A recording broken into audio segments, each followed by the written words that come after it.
Alors bonjour à tous et bienvenue donc du coup à notre événement de rentrée d'année du Francia Restart. Nous sommes très très heureux de vous avoir donc avec nous aujourd'hui et sans plus attendre, je vais laisser la parole très rapidement à Monsieur Lombardini, donc du coup VP d'Iliade.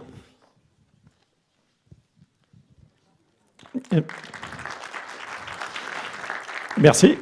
Je serai très bref parce que je pense que ce n'est pas moi que vous attendez. Madame la ministre, Madame la présidente et Mesdames, Messieurs, on est très heureux de vous accueillir chez Iliad. Je crois que ça témoigne de la vivacité de l'écosystème de l'IA en France. Xavier Niel ne pouvait pas être là aujourd'hui, mais il s'associe, je pense, à mes paroles sans réserve. On est très attaché chez Iliad à notre modeste mesure à la création d'une IA indépendante et que ça fasse partie de la stratégie à la fois publique et privée française. C'est le sens des investissements qui sont déployés par Iliad au travers de Scaleway. C'est le sens de la participation d'Iliad, la fondation de QTI. Et on est très honoré de votre visite, Madame la Ministre, et très heureux également d'accueillir, c'est une association, c'est ça, qui organise cet événement. Et je vais vous passer la parole. Merci beaucoup.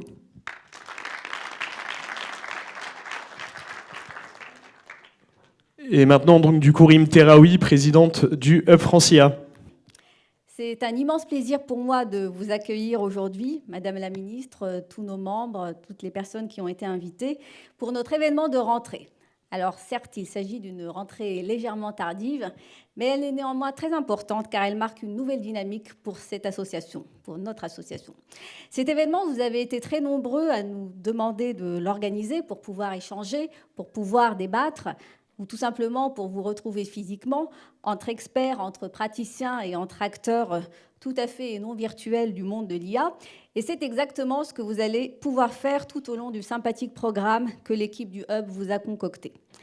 Mais avant de vous laisser avec nos intervenants prestigieux, je voudrais partager avec vous quelques réflexions sur les transformations en cours et à venir, ainsi que sur le rôle que le Hub entend y jouer. Alors je vous rassure, ça ne sera pas très long. Et je vous rassure, cela va sans dire, ça n'a pas été écrit par une IA générative. Il se trouve que nous avons beaucoup de chance aujourd'hui, car dans les grands cycles saisonniers de l'IA, nous pouvons affirmer sans ambiguïté que ce n'est pas l'hiver. C'est même un printemps plutôt radieux que nous vivons aujourd'hui, avec les possibilités quasi infinies qu'offre l'IA générative, avec une stratégie nationale ambitieuse, doublée de l'annonce de moyens plutôt conséquents, et avec un écosystème que vous représentez ici, de plus en plus vibrant et dynamique. En 7 ans d'existence du Hub Francia, nous avons pu voir cet écosystème émerger et se structurer et gagner en maturité, se densifier avec environ 300 startups en passe d'être référencées aujourd'hui dans notre cartographie, dont déjà plus de 10% complètement dédiés à l'IA générative.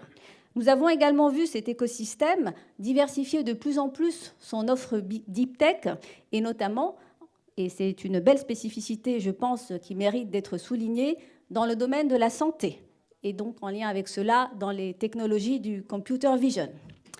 Mais entre l'euphorie, y compris financière, autour de l'IA générative et les pulsions outre-Atlantique que l'on pourrait presque qualifier de prométhéennes, que déclenchent toujours les avancées majeures de l'IA, ce qui au passage alimente le buzz et donc le business et donc pourquoi pas, eh bien la réalité du terrain telle que nous la palpons à travers l'écosystème que fédère le Hub, elle est naturellement un peu moins lisse, elle est un peu plus contrastée, un peu plus ambivalente. Ambivalente car nous ne voulons pas être paralysés par des réglementations trop lourdes qui inhiberaient l'innovation, voire l'adoption, mais nous voulons une IA de confiance, une IA sécurisée, une IA respectueuse des valeurs européennes, et donc nous reconnaissons de plus en plus que réguler l'IA n'est plus une option, mais bien une exigence. Ambivalente car nous voulons tous pouvoir aller très vite, notamment tous en tant que praticiens. Nous voulons profiter du meilleur de la technologie, mais nous voulons aussi de la souveraineté, nous voulons de l'autonomie, nous voulons la possibilité de pouvoir faire des vrais choix, et ce, tout au long de la chaîne de valeur, c'est-à-dire depuis la machine qui sert à graver les semi-conducteurs jusqu'aux modèles finaux. Ambivalente car nous avons des talents, et nous sommes fiers de l'excellence de nos formations, mais pour autant, quand on interroge notre écosystème, les difficultés de recrutement n'ont jamais été aussi grandes, que ce soit au niveau des fournisseurs de solutions ou au sein des entreprises qui développent leurs propres outils de lien. Et ambivalente, enfin, car nous voulons passer à l'échelle, nous voulons accéder à de la puissance de calcul, nous voulons infuser l'IA générative à peu près partout, ne pas forcément brider les usages, mais nous sommes inquiets de l'empreinte environnementale et nous nous interrogeons sur les impacts sociétaux. Ces questions, elles sont complexes et elles méritent des débats de fond et un travail rigoureux et continu d'observation, d'analyse. Et au fond, elles méritent qu'on organise une vraie dialectique entre ce que l'on pourrait appeler d'un côté des choix entrepreneuriaux et de l'autre des choix de société. Et surtout, à mon sens, elles appellent des réponses très opérationnelles et très concrètes pour définir non seulement une vision ambitieuse, mais aussi une stratégie d'exécution qui soit efficace mais pragmatique, qui gère aussi bien le long terme que le court terme. Donc elle appelle des réponses qui sont ancrées finalement dans l'expérience de terrain et co-construites avec les acteurs de l'écosystème, que ce soit sur les infrastructures, sur les données, sur la réglementation, sur la formation, sur la gestion des risques ou encore sur les enjeux environnementaux et sociétaux. Et c'est très exactement là la raison d'être du Hub Francia. C'est d'orchestrer cette dialectique avec l'écosystème et de contribuer à apporter ces réponses. Alors, à travers une feuille de route résolument opérationnelle et avec des livrables très concrets, comme le PAC-IA en partenariat avec la région Île-de-France, qui fête aujourd'hui la 100e PME adoptant des solutions proposées par nos membres, comme les projets européens tels que CIBIA sur l'IA pour la cybersécurité ou encore l'Observatoire Deploy AI, tels que le guide des bonnes pratiques pour une IA frugale que nous développons en partenariat avec l'Ecolab et la FNOR, ou encore le guide de survie à l'AI Act, qui se veut un mode d'emploi très opérationnel pour accompagner les acteurs dans la mise en œuvre de cette réglementation complexe, et nos nombreuses autres initiatives agissant à la fois sur l'offre et sur la demande. Donc c'est à travers tous ces livrables et tous ces projets que nous voulons accélérer notre dynamique de soutien à la stratégie nationale et favoriser la croissance et le rayonnement de notre écosystème. Et c'est également avec ce même souci d'impact opérationnel et d'ancrage dans le terrain que nous sommes très très heureux de publier aujourd'hui nos 40 recommandations pour positionner à horizon 5 ans la France et l'Europe parmi les leaders de l'IA générative, et ce bien sûr dans le respect des valeurs européennes. Alors l'IA générative est un sujet très intéressant car elle illustre à bien des égards les ambivalences que j'ai mentionnées précédemment. Une adoption fulgurante, mais non sans risque, une offre européenne effervescente, mais qui peine quand même un peu à décoller, en raison notamment de difficultés structurelles à accéder à des financements en Europe, ou aux données, ou à la puissance de calcul, des impacts environnementaux probablement significatifs, bien qu'encore mal quantifiés, et enfin un vrai Big Bang pour l'univers des médias et de la culture, et qui quelque part jette un peu un pavé dans la mare de la donnée, si je puis dire. Et pour autant, ces modèles et ces technologies, elles constituent des leviers de productivité qui sont absolument stratégiques pour les acteurs économiques, et ce, quelle que soit leur taille. De la même façon, ces technologies vont avoir des impacts très importants, que ce soit au niveau individuel ou au niveau sociétal, du fait de leur diffusion fulgurante et de la multiplicité des usages. Il est par conséquent nécessaire et urgent de promouvoir leur développement dans un cadre et dans des conditions qui assurent l'excellence, mais aussi la souveraineté, la transparence et la maîtrise des risques.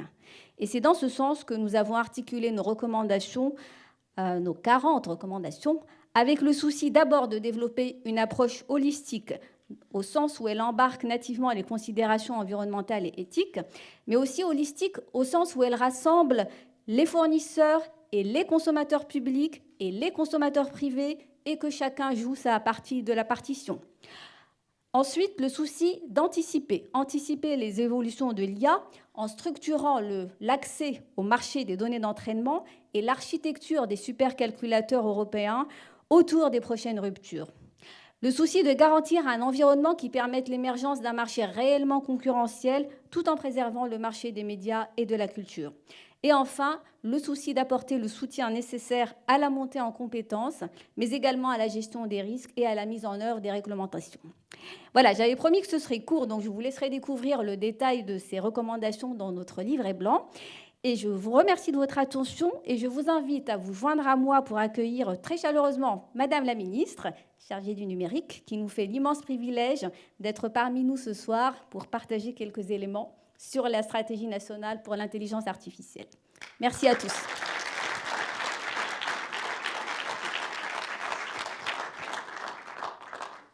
Alors, Madame la Ministre, je me permets d'abord de vous partager nos fameuses 40 mesures, en espérant qu'elles vous seront utiles. Et je vais m'empresser d'en prendre connaissance et de les lire. Et je vous remercie de me les avoir d'ores et déjà adressées. Madame la Présidente, ma chère Rime, Madame la Directrice Générale que j'ai perdue de vue, qui est cachée. Voilà, vous êtes là. Chère Caroline, Mesdames et Messieurs. Alors moi, je voulais vous dire que je suis très heureuse d'être présente à cet événement France IA Restart pour discuter des enjeux de notre écosystème français de l'intelligence artificielle. Vous disiez, c'est une rentrée tardive pour vous. Pour moi aussi. C'est ma rentrée. Voilà, elle a été un peu attendue, mais me voilà. Je tiens d'abord à saluer tout le travail de votre association, Madame la Présidente, qui est un travail remarquable et qui démontre que la France est incontestablement devenue aujourd'hui un centre pour l'intelligence artificielle. Plus largement, c'est l'occasion pour moi aujourd'hui de vous remercier, tous ici présents, les startups, les PME, les ETI, on en a parlé, les grands groupes et les institutionnels, vous qui constituez et qui contribuez le cœur de l'intelligence artificielle française et qui contribuez à faire de la France le leader aujourd'hui de l'intelligence artificielle en Europe continentale. Je veux partager avec vous aujourd'hui un optimisme. Et l'optimisme, c'est notre capacité, je crois en notre capacité à consolider notre leadership. Nous en parlions tout à l'heure, chère Françoise. Alors, nous le savons tous ici, l'intelligence artificielle entraînera et entraîne déjà des bouleversements importants, économiques, sociétaux, vous l'avez rappelé, Madame la Présidente. Et l'IA transformera notamment notre manière de nous déplacer, de nous renseigner, de travailler, de nous soigner. Et ces transformations, elles vont engendrer d'importants gains de productivité aussi. On a des chiffres déjà, des études qui montrent les perspectives qui sont devant nous, et ainsi d'ouvrir de nouveaux marchés dans tous les secteurs, notamment grâce à l'automatisation des processus. Ces perspectives économiques, elles justifient les investissements massifs, vous l'avez évoqué, d'acteurs étrangers, américains notamment. J'évoque les 13 milliards de Microsoft pour OpenAI, les 6 milliards de Google et Amazon pour Anthropic, etc. Mais dans cette course effrénée aujourd'hui à l'intelligence artificielle, nous voulons que la France sorte également gagnante. Et nous devons nous imposer comme le leader européen incontesté, je vous l'ai dit. C'est pour cela qu'avec le gouvernement, nous avons bâti cette stratégie de l'intelligence artificielle depuis 2018. Alors nous investissons ainsi 1,5 milliard à horizon 2025 sur nos 4 priorités. L'IA embarquée, l'IA frugale, l'IA de confiance et plus récemment l'IA générative, vous l'avez évoqué. Mais de tous les atouts que nous avons, il y en a un qui est très important, c'est bien sûr notre richesse humaine, nos talents, nos chercheurs et nos ingénieurs qui sont reconnus mondialement. C'est vrai que nos startups disputent aux géants américains le podium des meilleurs modèles aujourd'hui et nous en sommes très très fiers. Je veux pour preuve donc la qualité de notre écosystème, le fait qu'aujourd'hui les gens américains viennent s'implanter à Paris, vous l'avez vu, on a inauguré il y a quelque temps le hub Google, et donc c'est preuve qu'il y a vraiment une attractivité pour nous, et nos brains, nos cerveaux sont une force pour notre attractivité. Alors pour ne citer que quelques exemples parmi les plus emblématiques, Mistral fournit le meilleur modèle de langue open source existant. Hugging Face est la plateforme de référence pour héberger ces modèles. Photoroom possède la meilleure technologie d'IA générative pour la photo. Et QTI est le premier laboratoire de recherche européen indépendant dédié à l'open science en IA. Et je tenais tous à vous remercier pour votre engagement, pour votre performance, car c'est bien une mobilisation collective de l'écosystème, des laboratoires, des grands groupes, des startups et de l'administration aussi, on prend notre pas, qui créeront les conditions de notre succès. Mais l'action également de votre association est déterminante. Vous l'avez rappelé, vous investiguez aussi de nombreux champs et vous êtes là pour valoriser et fédérer toute l'expertise française, donc soyez-en remerciés. Nous disposons également d'autres atouts, vous le savez, les capacités de calcul que nous sommes en train de renforcer, alors qu'ils ne sont pas encore à la mesure de ce qu'on pourrait estimer, mais en tout cas, c'est work in progress, si j'ose dire, et ça fait partie du cœur de l'action du gouvernement. Nous avons financé le développement du supercalculateur Jean Zay. Nous étendons ses capacités grâce à l'achat de 2000 GPU supplémentaires pour un investissement de 40 millions d'euros. Ainsi, nos startups auront accès à une capacité souveraine pour entraîner leur modèle. Et puis, vous le savez, d'ici 2025, un nouveau supercalculateur, le Jules Verne, rentrera également en activité. Parallèlement aux capacités de calcul, nous avons favorisé l'accès aux données indispensables à l'entraînement des modèles, on en a parlé tout à l'heure, à travers des réglementations européennes qui favorisent l'ouverture et la circulation des données. Vous l'avez évoqué, le Data Act et le Data Governance Act notamment, à travers le soutien à des initiatives sectorielles de partage de données dans le domaine de la santé, de l'agriculture ou de la mobilité. Enfin, je dirais qu'il n'y a pas de leader français de l'IA sans financement. Ça a été évoqué également. Je voudrais insister sur une action en particulier, qui est celle dont vous avez tous entendu parler ici, qui est de l'initiative Tibi, et qui nous permet de mobiliser l'épargne des assureurs. Nous avons ainsi réussi à susciter 30 milliards d'euros d'investissement dans des fonds de croissance. Et nous poursuivons avec Tibi 2, qui inclut désormais, puisqu'on a souhaité cette extension, les fonds d'amorçage pour pouvoir lever les barrières au financement qui persistent. Mais nous devons accentuer la promotion de notre écosystème national auprès des fonds privés, puisqu'on sait qu'il y a des capacités importantes financières, et continuer d'inciter les grandes entreprises à multiplier leurs investissements dans l'intelligence artificielle française. Le déploiement de l'IA, vous l'avez évoqué, n'est pas aujourd'hui sans susciter des craintes, notamment chez nos concitoyens. C'est légitime et nous devons l'accompagner. C'est pourquoi la France avait soutenu une réglementation européenne, vous l'avez rappelé, sur l'IA, centrée sur les risques et respectant la neutralité technologique. Nous avons négocié dur pour réglementer sans brider l'innovation, et tout en créant un cadre sécurisé pour le déploiement de l'intelligence artificielle. Et c'est en ayant en tête l'ensemble des startups françaises qui se battent aujourd'hui pour innover que nous avons négocié. Notre action résolue a été guidée par une ligne claire que le Hub France IA rappelle également de ses voeux, c'est préserver cet équilibre qui parfois peut être fragile entre innovation et réglementation. Pour autant, vous le reconnaissez, nous avons besoin d'un cadre réglementaire. Nous avons été entendus par nos partenaires européens, puisque maintenant que le texte a été adopté, son application est au cœur de nos priorités. Alors, guide de survie, c'est ça, vous l'avez appelé ? Donc, je vais aller regarder les bonnes pratiques que vous voulez diffuser. Et nous conservons notre ligne de conduite qui restera la même. C'est pour veiller à ce que le règlement sur l'intelligence artificielle ne se traduise pas par une surcharge administrative au final. On parle beaucoup de simplification en ce moment et nous sommes bien conscients que nous avons beaucoup de boulot en la matière. L'application du règlement nécessitera encore d'établir des standards, des normes, ainsi que des codes de conduite. Ces textes seront déterminants pour l'application concrète du règlement. Et je voudrais vous alerter sur le sujet. Nous avons besoin de vous. Il faut que vous vous engagiez aussi pour nous aider à définir les bons standards pour vous accompagner. Donc j'en appelle à votre mobilisation collective dans les enceintes de normalisation, comme auprès de la Commission européenne, pour contribuer à l'élaboration de normes et de textes qui préserveront nos capacités d'innovation. Il faut que collectivement, on porte ce sujet ensemble.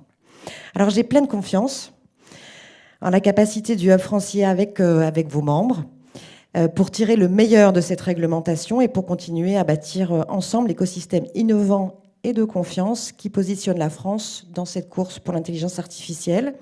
Je me réjouis donc d'avoir reçu votre rapport qui nous permettra, j'en suis certaine, de continuer à stimuler et à soutenir notre écosystème français, mais aussi européen. Vous l'avez rappelé, c'est à ce niveau-là que ça se joue également, pour que nous ayons une intelligence artificielle responsable, éthique et souveraine. Je vous remercie.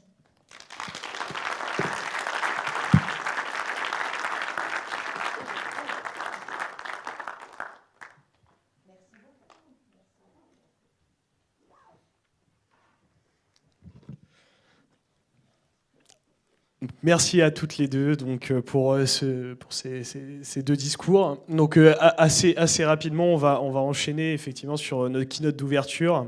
Donc, j'appelle d'abord Dorine Pernel de Scaleway. À venir.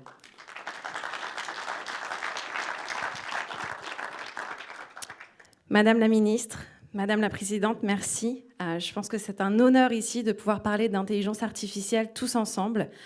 Comme vous le savez, avec Iliad, on a massivement investi dans l'intelligence artificielle. Cela a été annoncé à AI Pulse en novembre dernier.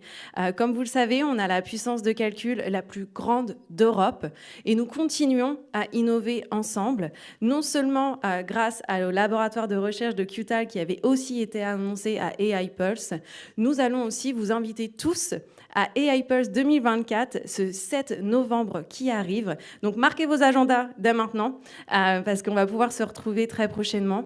Et vous l'avez dit, Madame la ministre, quelque chose d'important, c'est la communauté et c'est aussi l'écosystème. Et nous sommes ici réunis pour un écosystème et des alliances. Nous êtes dans l'alliance avec NVIDIA, avec Inception, que vous connaissez sûrement. Nous avons des alliances avec HEC, Hugging Face et Meta, et une alliance interne. Nous avons un start-up programme, Pascal est ici dans la salle ce soir, qui a créé et élaboré ce start-up programme pour aider toutes les tailles d'entreprise. C'est vraiment important. Nous sommes, nous, Scaleway, maintenant une force dans l'intelligence artificielle. Mais pourquoi nous sommes engagés? Nous sommes engagés parce que nous avons besoin d'une intelligence artificielle souveraine et une intelligence artificielle qui se vaudra aussi de respecter l'environnement. Pour cela, nous avons mis en place non seulement nos supercalculateurs, nos GPU et nos CPU sont à DC5 à Paris, mais ils sont dans un data center qui se vaut économe de l'énergie et économe en eau. C'est le data center le plus économe d'Europe. Ceci est une fierté de laquelle je parle aujourd'hui, mais ce n'est pas la seule bonne nouvelle. Scaleway est en plus au cœur de l'innovation. Nous sommes les seuls au monde aujourd'hui à avoir des GH200. Nous sommes aussi en innovation sur notre hardware en déployant pour nos clients un hardware et un écosystème d'architecture comme ARM et aussi comme RISC-V. Tous ces beaux mots, tous ces buzzwords, j'en ai encore quelques-uns. Nous avons aussi en innovation Inference as a Service qui vient dans notre product catalogue. Tout cela est très important. Aujourd'hui, on parle d'intelligence artificielle générative. Et merci à vous tous qui collaborez et faites en sorte de transformer nos sociétés et nos vies pour le meilleur. Un grand merci de la part de toute l'équipe de Scaleway et d'Iliad. François ?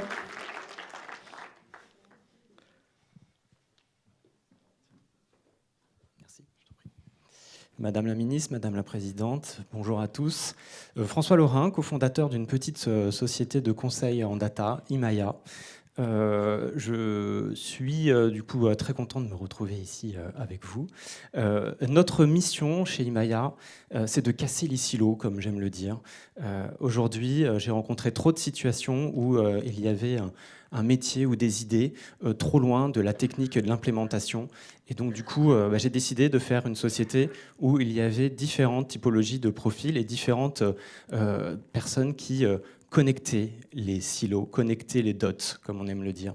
Et du coup, c'est très important. Nous, on accompagne des sociétés telles que Le Bon Coin, Decathlon, Verisure, des grands groupes, à penser leur système, à les concevoir et à les implémenter en production de la bonne façon. Quand je dis leur système, c'est les systèmes qui tournent autour de la data et aussi de l'IA. Donc pour pouvoir faire ça, on a trois vocations. Une, c'est de faire du conseil, comme vous pouvez peut-être déjà l'avoir vu. Deuxièmement, c'est former les gens, parce que c'est bien d'attirer des talents. C'est bien de recruter les meilleures personnes, mais il faut les former en continu.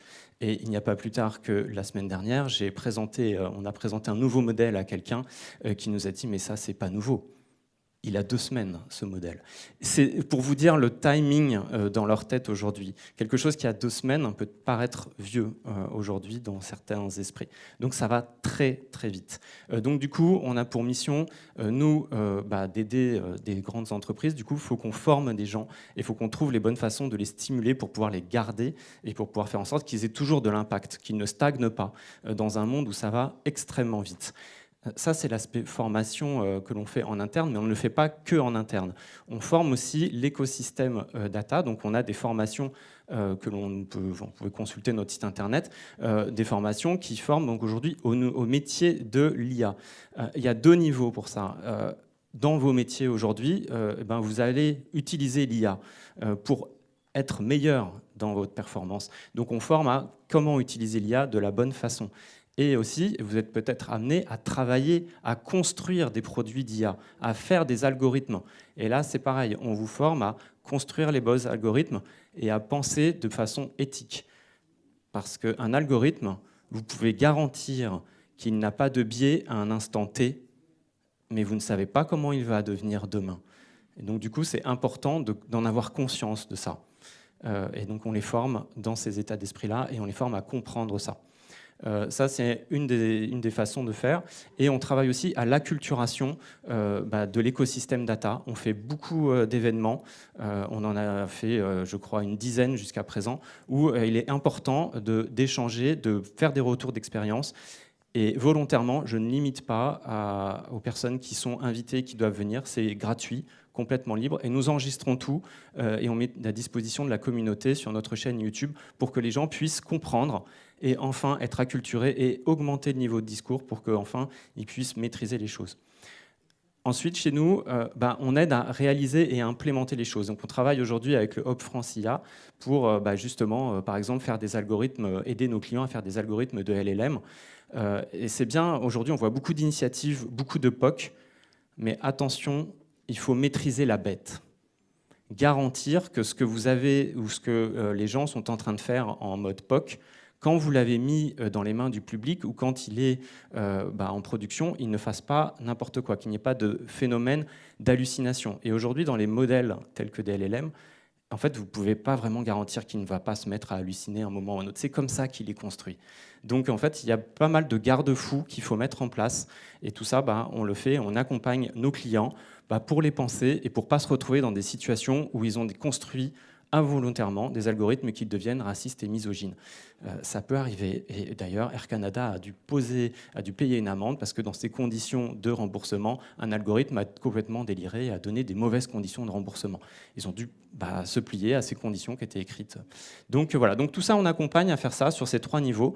On est du coup dans l'espace partagé et on a aussi fait notre petit kit de survie. Alors ça, c'est marrant, on ne s'était pas mis sur comment justement évoluer dans ce monde de l'IA et de l'intelligence artificielle et comment travailler. Et du coup, comme je l'ai dit, on aime bien partager. Et ce livre qu'on a publié et qu'on a fait nous-mêmes, il est à disposition à l'accueil, dans l'espace d'échange où vous pouvez nous retrouver tout à l'heure. On est habillés tous avec le même Teddy. C'est une marque un peu de reconnaissance. Voilà. Écoutez, merci encore et merci à tous de votre accueil. Et maintenant Benoît, du coup, pour l'ESSEC Metalab. Merci Mehdi. Madame la ministre, Madame la présidente, Madame la directrice scientifique, Madame la directrice générale, toutes nos amis ici du Hub France IA, je suis absolument ravi d'être là pour vous expliquer un petit peu qu'est-ce que fait une école de gestion dans un hub consacré à l'intelligence artificielle. Et pour ça, il faut que je revienne un petit peu en arrière. En 2017, quand j'étais encore aux États-Unis, je terminais un séjour d'une vingtaine d'années en Californie, et où j'ai reçu un appel de Nathanaël Ackerman, qui travaillait à l'époque pour le cabinet d'Axel Lemaire, et dont on lui avait dit que j'étais quelqu'un qui était, bien qu'à San Francisco, très impliqué dans l'écosystème de la tech française, et il avait une idée, et donc il me l'a expliqué, et il disait ce serait bien qu'on fasse une association qui soit indépendante des pouvoirs publics, mais qui travaille avec les pouvoirs publics pour activer un petit peu cet écosystème de l'IA, d'où est sortie cette notion de operating system de l'écosystème de l'IA en France, comme on aime se décrire.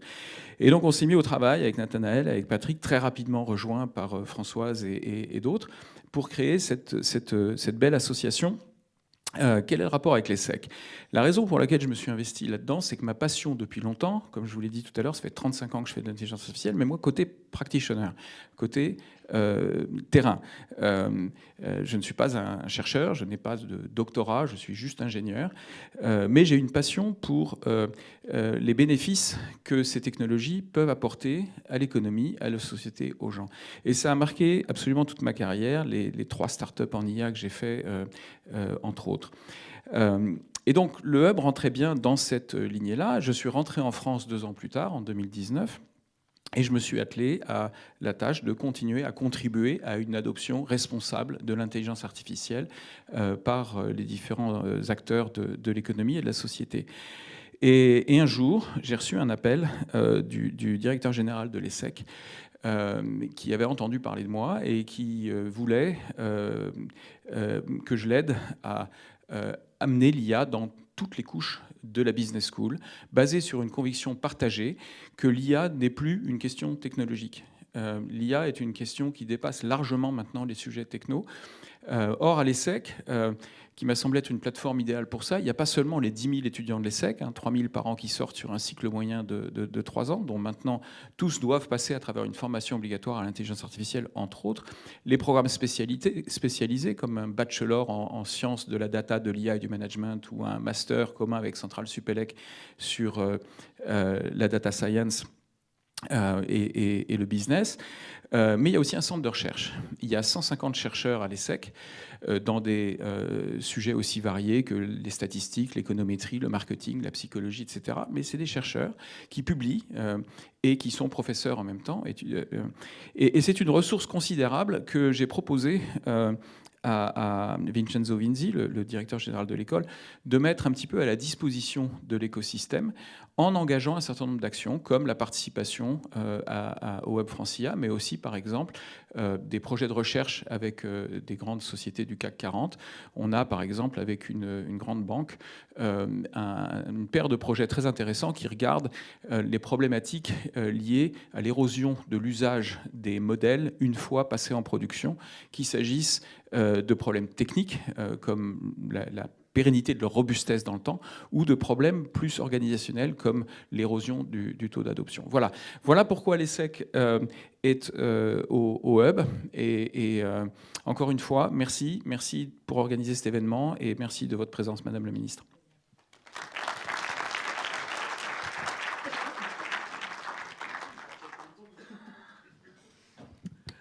Et maintenant, du coup, on va passer donc, du coup, sur un dernier temps de ce Francia Restart avec une table ronde sur le sujet de l'intelligence artificielle générative. Françoise Soulier, vous êtes appelée du coup, pour animer cette table ronde. Je vais aussi appeler du coup, Guillaume Avrin, coordinateur national pour l'intelligence artificielle. Laurent Daudet, donc CEO de Lighton. Mathieu Olivier, directeur IA Générative Group de La Poste Group. Audrey Herblin, Head of Public Affairs de Mistral AI, et Stéphane Requena, CTO de Gensi.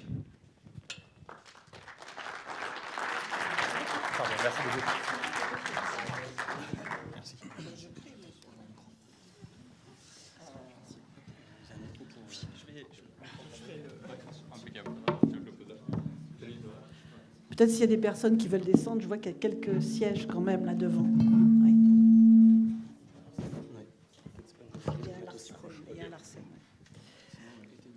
Donc, merci à tous. Alors là, il y a un problème sérieux, c'est qu'il va falloir qu'on commence à parler de choses peut-être un peu plus dures. On va rentrer dans le dur. Donc, on va parler d'IA générative, figurez-vous, surprise, ça vous étonne, je suis sûre, complètement étonnant ce truc-là. Et on va avoir en fait autour de la table, donc chacun va se présenter en 2 mots. Nous avons Guillaume Avrin. Merci François, donc coordinateur national pour l'IA. Voilà, c'est court mais bref, très bien, oui. Vas-y Laurent, à toi. Laurent Daudet, directeur général et cofondateur de Lighton, une des startups dans l'IA générative. Mathieu Olivier, donc directeur IA générative du groupe La Poste et avant ça, Chief Data Officer de la Banque Postale. Audrey Herblin-Staub, je dirige les affaires publiques de Mistral AI et je suis contente qu'il y ait des femmes sur cette discussion sur l'IA. Et Stéphane Requena, il faut venir au Hub, il y en a plein. Hein. Et Stéphane Requena, je suis directeur technique et innovation de Gensi. Merci beaucoup à tous. Donc en effet, au Hub, on est plein de femmes. Il y a quand même quelques mecs, parce que c'est pratique les mecs aussi.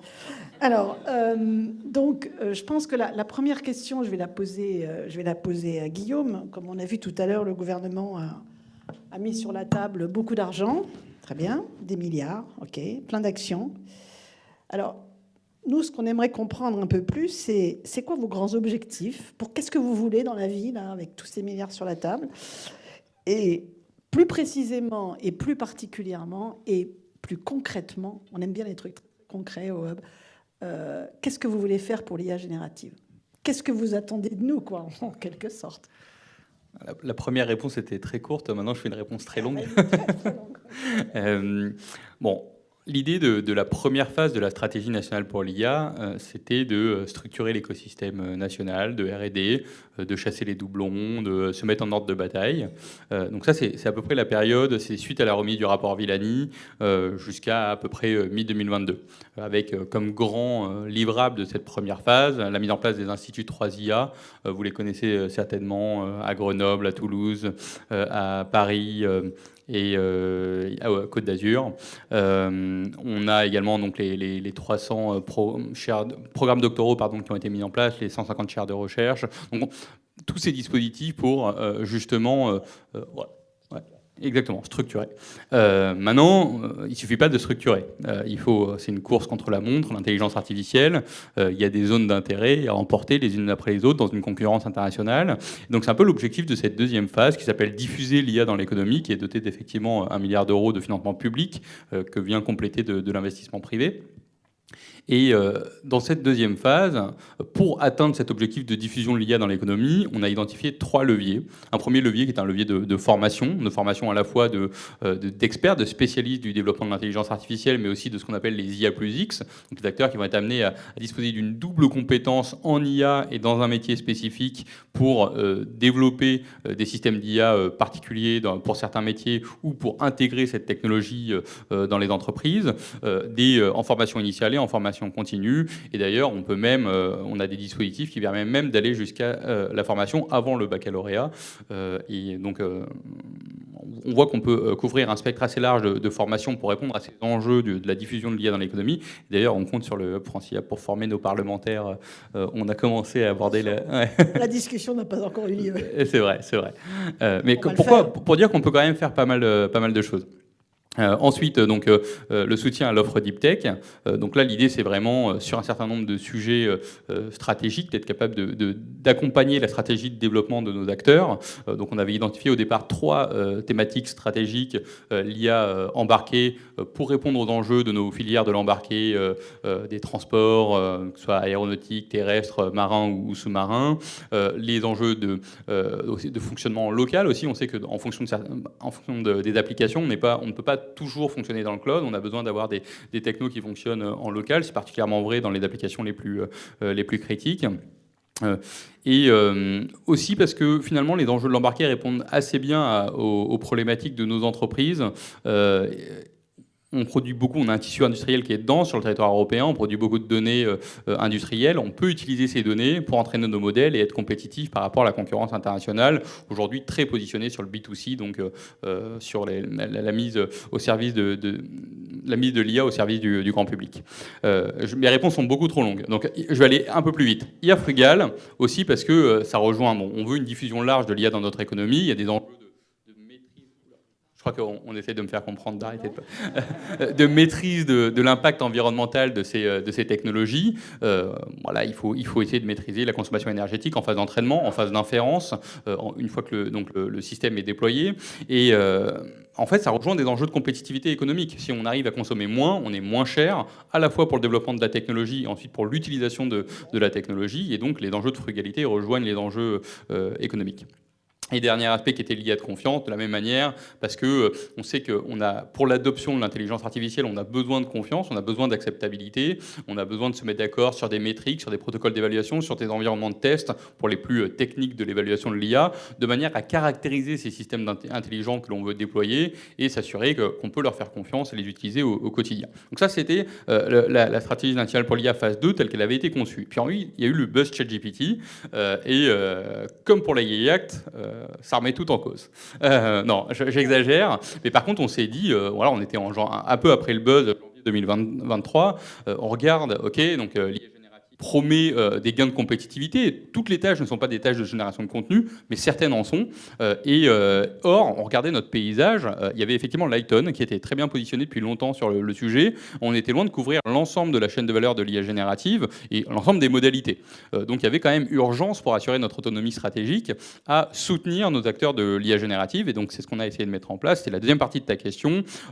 Donc très rapidement, et ça a été dit par Madame la Ministre, on a soutenu la mise en place de communs sur l'ensemble de la chaîne de valeur de l'IA générative, donc à la fois les bases de données d'entraînement, le pré-entraînement de modèles, donc des modèles dits de fondation, le fine-tuning de modèles, le développement d'API et d'outils d'évaluation de ces technologies d'IA générative, à partir du moment où c'était partagé. On n'a pas nécessairement imposé l'open source, mais on voulait du partage de manière à maximiser l'impact et donc l'incitativité de l'aide publique qui était consentie sur ce sujet de l'IA générative.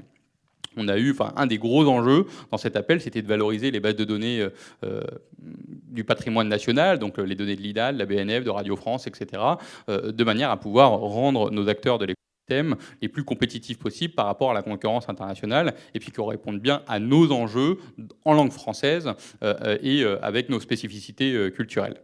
On finance également l'extension de nos infrastructures de calcul. Madame la Ministre en a parlé, à la fois à Jean Zé et sur le supercalculateur Exascale. Je pense que tu en parleras largement, Stéphane. Et puis, on va organiser ce qu'on pourrait appeler, pour simplifier, les Jeux Olympiques de l'intelligence artificielle en 2024. Ça avait déjà été annoncé par le président à Vivatech l'année dernière. C'est en fait un grand challenge sur l'IA d'usage général, des campagnes d'évaluation pluriannuelles qui seront ouvertes à l'international pour être capable de montrer à l'écosystème que l'évaluation, ça ne sert pas qu'à faire de l'évaluation de conformité dans le cadre de l'AI Act, ça sert aussi à progresser. C'est l'évaluation au service des développeurs de technologies d'intelligence artificielle, parce que pour améliorer, on a besoin de mesurer, et pour mesurer, on a besoin de métriques et d'infrastructures de tests et de bases de données de tests que l'on peut utiliser pour caractériser ces systèmes intelligents. Donc ça, il y aura des annonces, un cadrage qui sera fait courant 2024 sur ce grand challenge. On a également l'EDIC qui valorise des bases de données, et ma réponse est bientôt terminée. L'EDIC au niveau européen qui a vocation à structurer les ressources nécessaires pour l'entraînement d'IA générative, donc des bases de données, l'accès aux infrastructures de calcul UHPC. Peut-être que Stéphane, tu pourras en dire un mot également. Donc l'EDIC qui est piloté par la France avec 16 pays européens représentés, qui a vocation à fédérer cette ressource et donner un véritable avantage compétitif à l'Europe sur ce sujet de l'IA générative. Et sur les événements, donc on aura en fin d'année ou en début d'année prochaine le sommet de l'intelligence artificielle qui sera organisé sur le territoire national suite au sommet sur le Safety Summit organisé par le UK en novembre. Et bien sûr, on sollicitera le hub de manière à faire de cet événement un succès et qu'il vous soit le plus utile possible. Comme tu sais, le hub ne sait rien faire, mais on a des membres très actifs, en fait. Merci pour tout ça. On y reviendra parce qu'il y a quelques petits points tout à fait intéressants dans tout ça. Audrey, en fait, ça fait seulement un mois que tu es là, mais en avril 2023, il y a un an, Mistral est arrivé, splash, c'est à peu près ça qui s'est passé. Donc tout le monde a dit quoi? On a ouvert tous des grands yeux. Donc beaucoup d'intérêt tout de suite. Vous avez vraiment été sous les feux de la rampe, comme ici à peu près. Est-ce que tu peux nous parler de votre ambition au démarrage, et peut-être qu'elle a un peu modifié depuis tout ce temps-là, votre positionnement, votre vision de l'écosystème?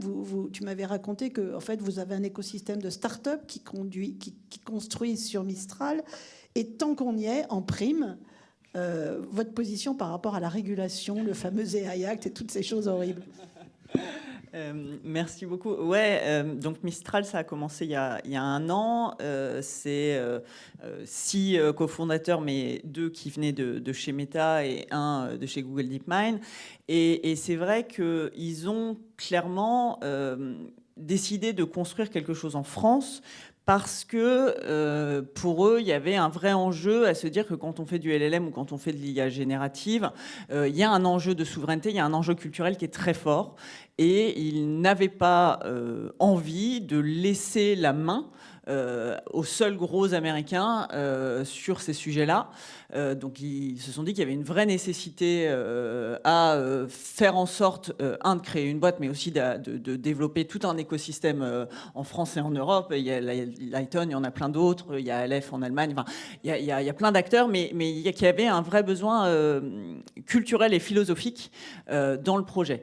Ils le disent de manière assez frontale quand on nous demande si on compte rester indépendant, mais ils disent tous les trois qu'ils n'ont pas quitté des énormes salaires chez Meta ou chez Google pour lancer une petite boîte en France et y retourner après. C'est pas ça le projet.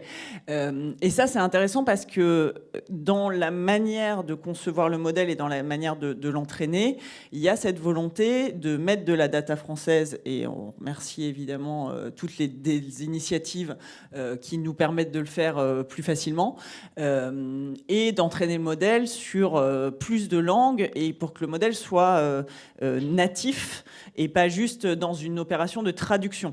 Donc c'est vrai que là, le modèle qu'on a lancé la semaine, il y a 15 jours, le temps passe très vite dans ces boîtes-là, donc j'ai du mal à me dire si c'était il y a 15 jours ou il y a une semaine, mais il est complètement, il parle parfaitement l'anglais, le français, l'italien, l'espagnol et l'allemand.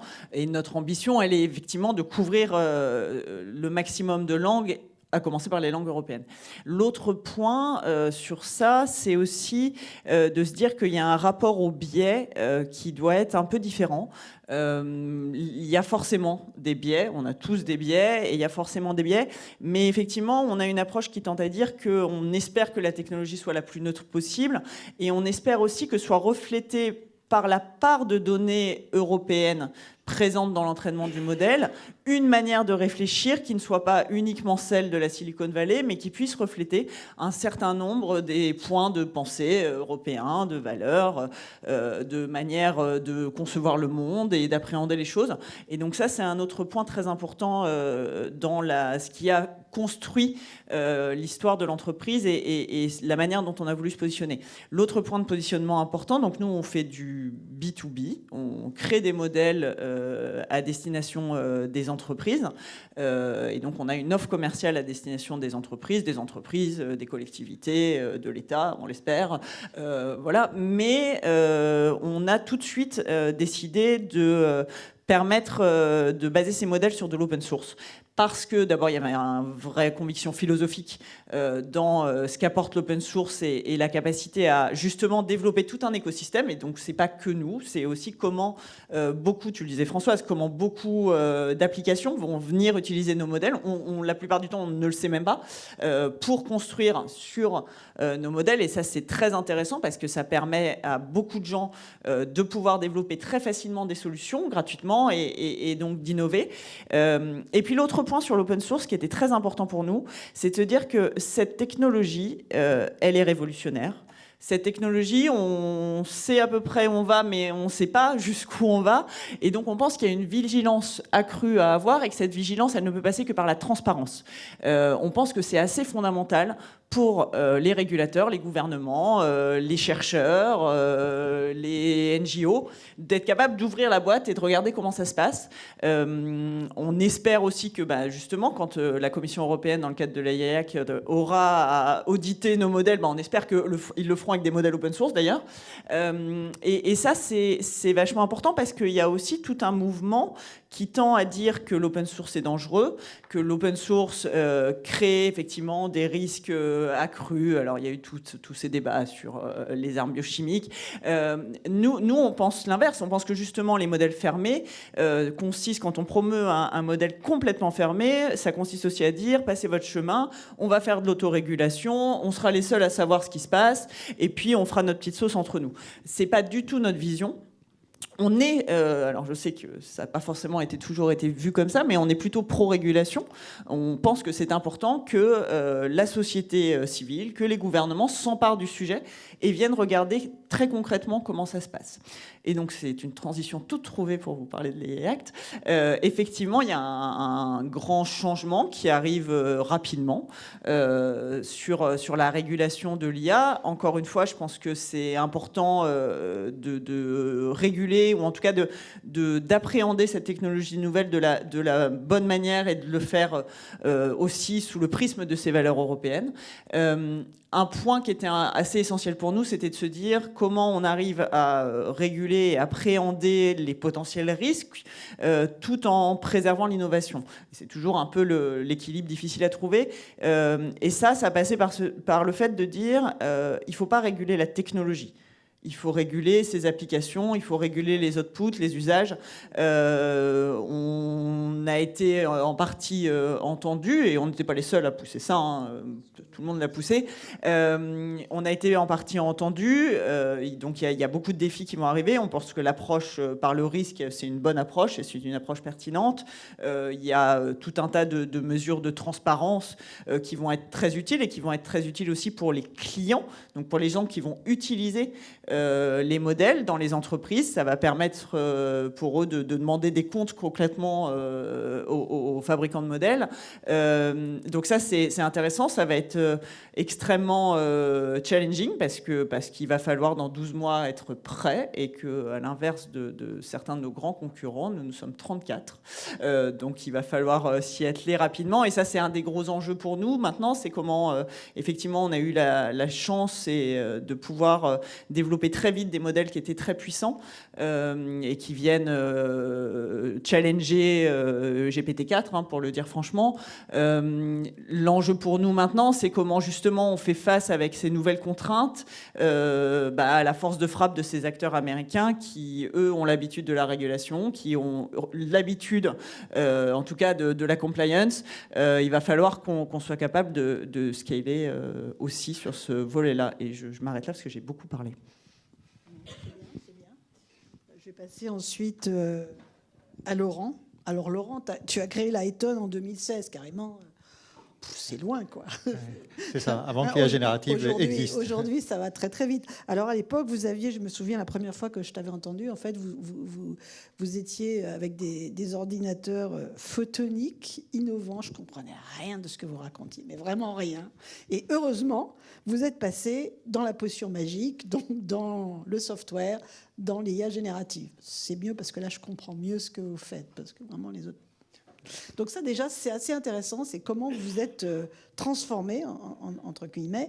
Ensuite, j'aimerais bien que tu nous décrives ton offre, donc l'offre actuelle, donc tous les produits que vous avez, et en particulier par rapport à la question classique, hein, toujours sur open source, pas open source, etc. etc. Bon. Et puis, un dernier point qui m'intéresse beaucoup, quand on a discuté, tu m'as dit, ben voilà, on travaille beaucoup, on met en place des projets chez les clients.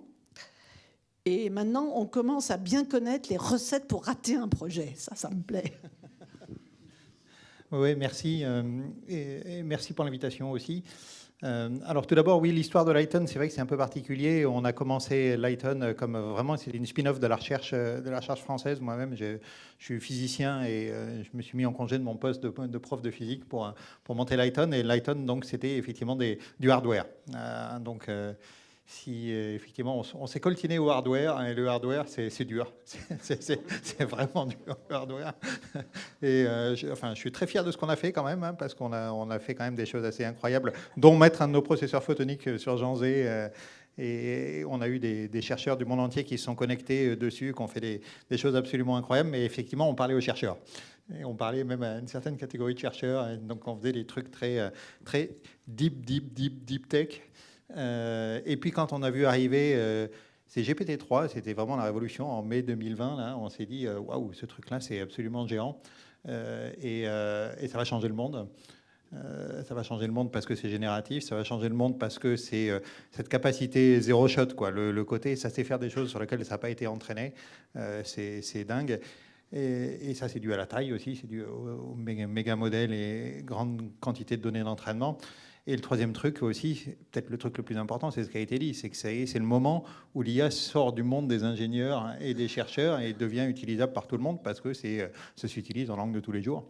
Et donc là, on s'est dit, on a une équipe qui est super bonne techniquement, on a toutes les capacités, on pour s'y mettre, pour être vraiment pionnier dessus. Et, tu veux dire fastoche, on bascule ouais, du hardware au software fastoche, comme ça. Oui, fastoche. Non, pas tout à fait quand même. Non, pas tout à fait quand même. Il y a un certain nombre de nos ingénieurs qui ont dû changer de boulot, etc. Mais tout le monde voyait quand même la magie de ces nouveaux algorithmes. Enfin, c'est fou, quoi. La première fois que tu utilises un GPT-3 ou un chat GPT, tu peux pas ne pas être scotché par le truc. Hein. Et tout le monde voyait aussi l'intérêt commercial. C'est vrai que nous, on a sorti, grâce à Jean Zé d'ailleurs, on a fait notre premier modèle, un premier modèle en français uniquement, parce qu'on s'est dit on va aller attaquer les langues que OpenAI fait pas trop. Donc on a eu un premier modèle qui s'appelait Pagnol. Ça révèle mes origines provençales, Dodé Pagnol. Et Pagnol qu'on a fait qu'on a entraîné sur Jean Zé. Les copains nous appelaient de boîtes qui nous disaient où est-ce que je paye pour le mettre en production la semaine prochaine. Donc ça, c'était vraiment quand on venait du hardware où on peinait à faire des POC avec quelques, enfin voilà, et c'était très très loin de la mise en production. Là, c'était on va le mettre en production tout de suite. Et on s'est dit waouh, ce truc-là. Non seulement c'est magique d'un point de vue de l'IA, mais aussi c'est magique d'un point de vue business. Il y a vraiment des gens qui sont prêts à payer pour. Alors depuis, on a fait quand même pas mal maturer notre business model. Au début, on avait une offre qui était très offre en SaaS. Maintenant, on a vraiment deux types d'activités à Lighton. Il y a un côté, ce qu'on appelle le côté model maker. On fait des modèles pour nous ou pour nos clients. Notamment, on a beaucoup travaillé avec un client à Abu Dhabi, pour qui on a fait un certain nombre de modèles, dont un modèle en arabe. Ça, c'était très, très chouette, et qui avec des gros moyens, notamment en capacité de calcul. Et puis, on a fait des modèles pour un client, un modèle spécialisé sur des données médicales, par exemple. Où on fait des modèles spécialisés où on fait nos propres modèles. Notre modèle s'appelle Alfred. Alors, Alfred, il évolue. Hein, il y a différentes versions qui sont sorties. Il y a des versions, on croit aussi beaucoup dans l'open source. Alfred est open source, vous pouvez trouver ces versions. Alors, pas la version la plus récente, mais les versions N-1 sont toutes sur Hugging Face. Vous pouvez utiliser Alfred. Et je partage tout à fait la philosophie de Mistral sur le côté de l'open source, qui est la base de la confiance. Voilà, c'est très important que les régulateurs, tout le monde puisse ouvrir le capot, voir ce qu'il y a, auditer. Et chacun, je pense que c'est la meilleure réponse. Le EU Act doit absolument favoriser ça, ne pas effectivement préserver l'open source comme étant un grand facteur de diffusion à la communauté et de confiance. Voilà, donc ça c'est notre première partie d'activité, le model maker. On sait faire des modèles spécialisés ou des modèles parmi les plus gros du monde. On a fait un modèle à 180 milliards de paramètres, mais 6 mois de calcul, c'est absolument colossal. Deuxième chose, c'est comment le déployer pour les entreprises. Et on a notre suite logicielle qui s'appelle Paradigme. Et un peu la métaphore, moi je prends toujours la métaphore de la bagnole en disant, OK, le LLM, c'est le moteur de la voiture, mais vous, ce que vous voulez, c'est vous déplacer du point A au point B. Donc on a tout l'outillage qui permet de le déployer on-premise ou sur des clouds privés, ou voire même air-gapped pour certains secteurs très particulièrement sensibles. Donc on sait déployer, on sait faire toute forme de fine-tuning aussi. Ça peut être fine-tuning sur des cas d'usage, fine-tuning sur des données particulières, fine-tuning sur du feedback humain, là, tout ce qu'on appelle le RLHF, là, qui, en fonction de vos évaluations. Et on s'est déployé même jusqu'à des applications type RAG, c'est-à-dire que chat avec des corpus documentaires. Voilà, ça c'est un peu ça. Il y avait une troisième partie dans ta question. Ah mais c'est ça que je veux savoir, moi. C'est quoi les recettes pour louper un projet? Les recettes pour louper, eh ben, c'est de céder à la magie, en fait. Je pense, c'est de se dire, c'est absolument magique, ça marche pas, mais ça marche d'habitude. Donc on essaye 3 petits trucs dans un coin. Et là, j'entendais parler d'une entreprise qui avait sa stratégie d'IA générative en 1000 cas d'usage. Et enfin, c'est pas sérieux. En fait, tu peux pas avoir la stratégie pour rater, c'est ne pas avoir de critères d'évaluation quantitatifs. Ne pas prioriser. Ne pas prioriser. Et puis, non, mais surtout, ne pas être capable de quantifier ces résultats. Parce que on essaye 3 petits trucs, ça marche, on fait un petit fine-tuning, ça marche, on fait des trucs, ça marchote, mais en fait, il faut avoir la rigueur. Je pense que c'est peut-être mon biais de chercheur, hein, mais il faut avoir la rigueur de l'évaluation vraiment à choisir des use cases sur lesquels il y a un ROI, parce que tu sais très bien combien ça va te coûter.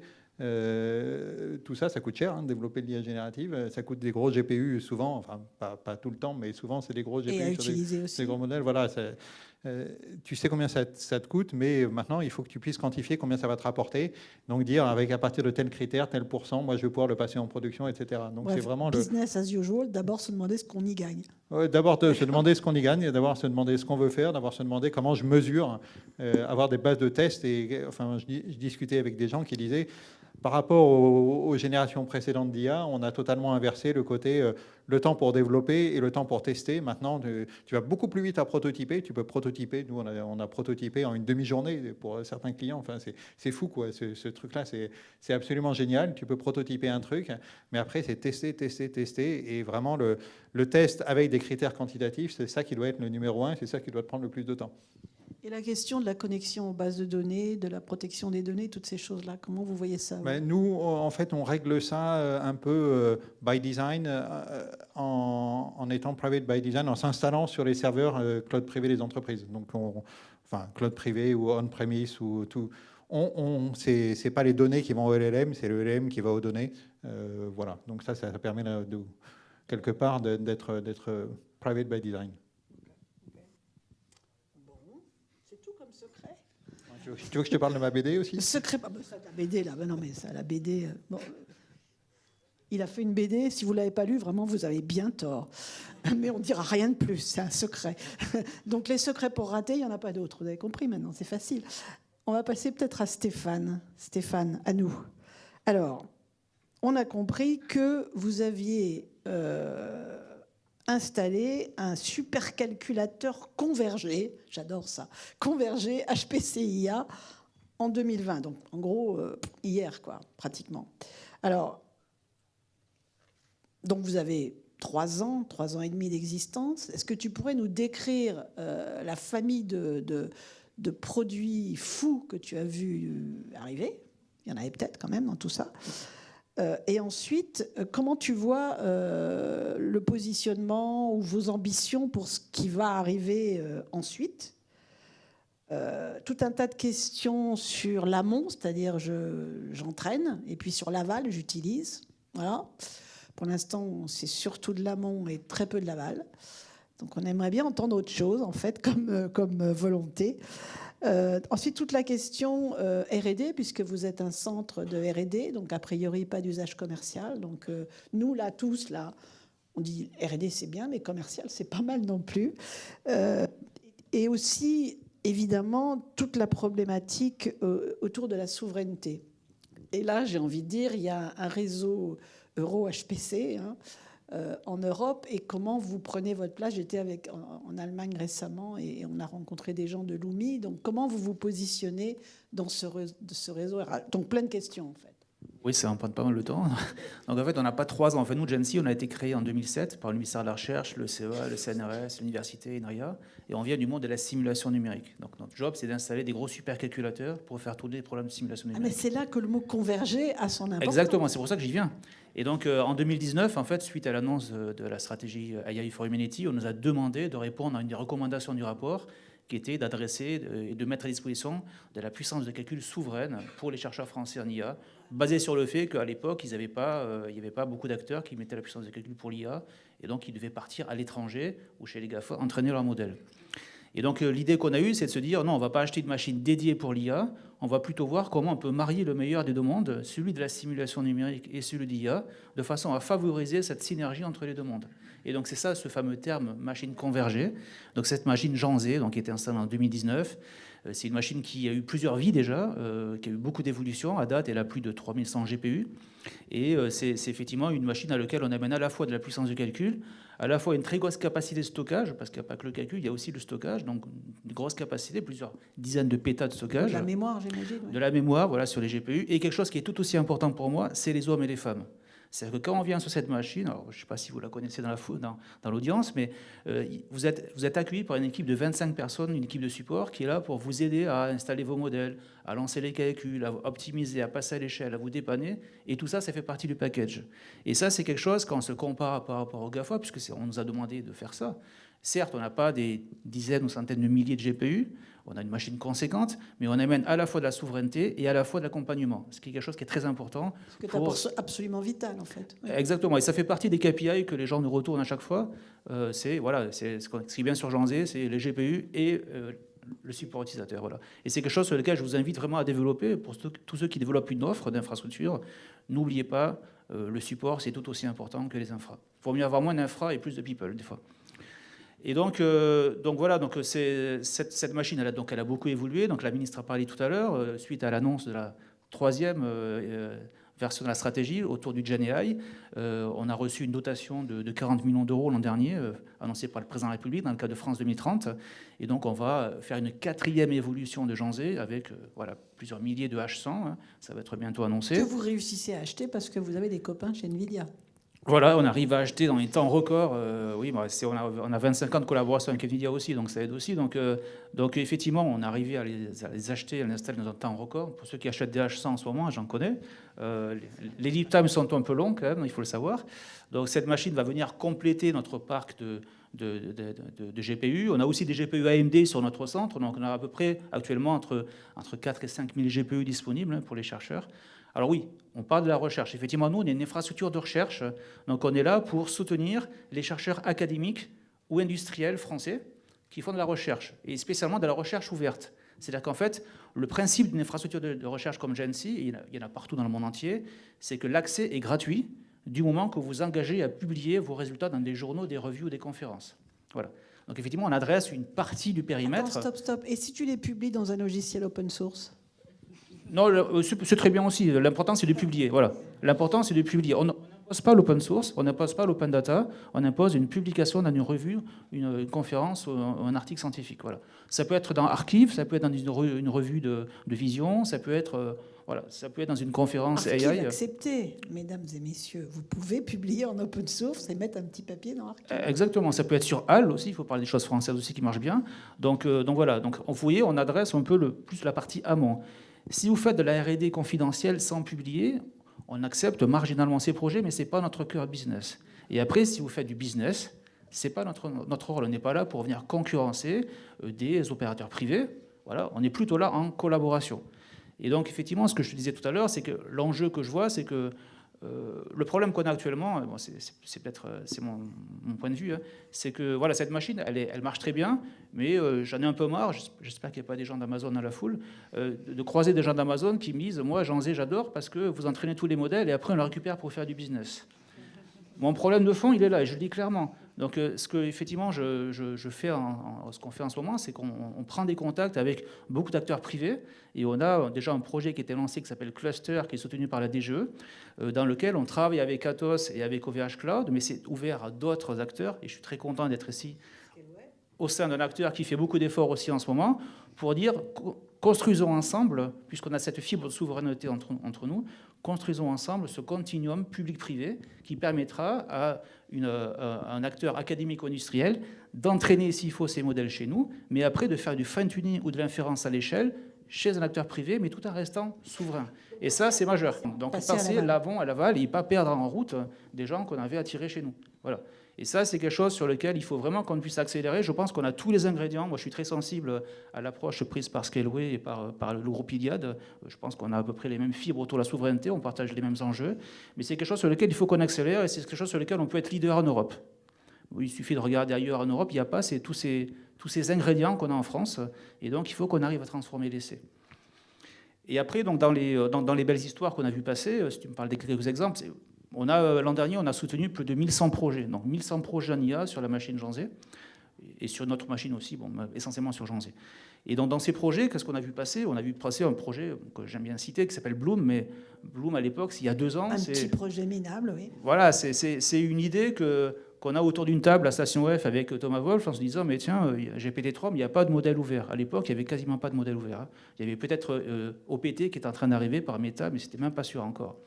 Et donc Bloom, c'est l'idée de mettre autour de la table virtuelle 1400 chercheurs dans le monde entier pour se poser la question de créer from scratch, et les ingénieurs de Lighton ont participé, et je vous en remercie, un modèle multilingue quand même open source, quand même ouvert. Et à date, je pense que Bloom est sûrement un des modèles les plus ouverts au monde. Vous ne trouvez pas plus ouvert que ça. Et avec moins de biais, puisqu'à l'époque, GPT-3 était quand même connu pour être notoirement raciste, un peu sexiste.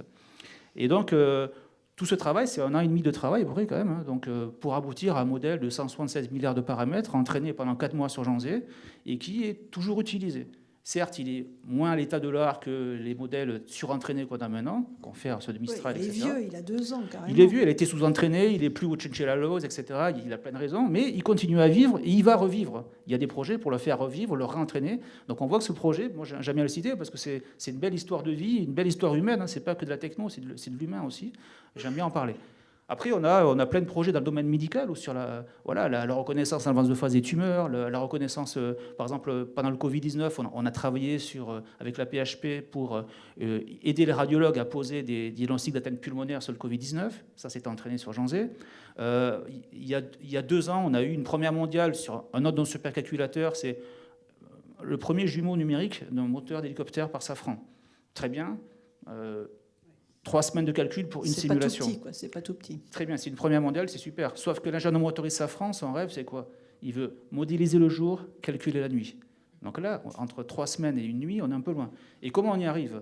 On y arrive simplement en portant tous les codes sur GPU. Donc ça, il y a du développement logiciel. Et ça, c'est un des gros enjeux aussi, de développer le logiciel. En hybridant le HPC et l'IA. Donc l'idée, c'est que ce code de simulation, on va enlever des petits bouts et on va le remplacer par des modèles appris.